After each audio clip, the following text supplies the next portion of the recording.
We begin in China, where President Xi Jinping is hosting the leaders of 5 Central Asian nations. The summit coincides with the G7 meeting of advanced economies being held in Japan.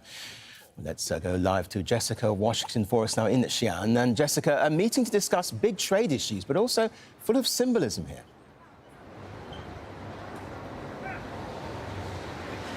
That's exactly right. This is a very significant summit, not only for China, but for the Central Asian nations as well. As you noted, that symbolism, the fact that we're here in Xian, is deeply important. This was the historical capital of China, but also the starting point for the historical trade route that went through Central Asia, the Silk Road.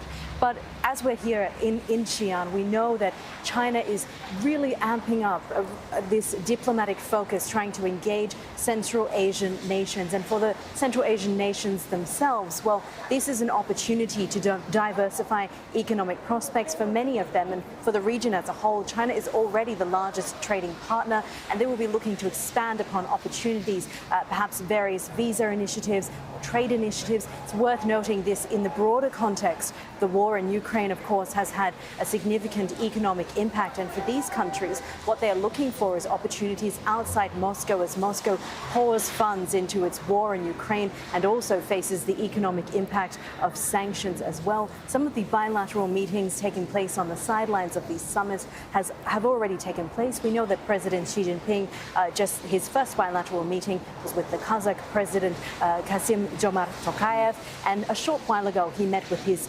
counterpart from Kyrgyzstan, who is Sadir Japarov, and we saw a statement from the Ministry of Foreign Affairs noting that they talked about opportunities for shared economic prosperity. As you noted, this summit this week takes place at the same time as the G7 summit takes place in Japan. We already know that the leaders of G7 nations will be looking to take a hard look at China. We know that some issues are likely to come up, issues of Taiwan, the South China Sea, and what the US calls Beijing's economic coercion on the rest of the world. So as we look to anticipate that the G7 will take a rather critical approach of Beijing, Beijing is surrounding itself with like-minded and friendly countries. This is its own answer to summit diplomacy.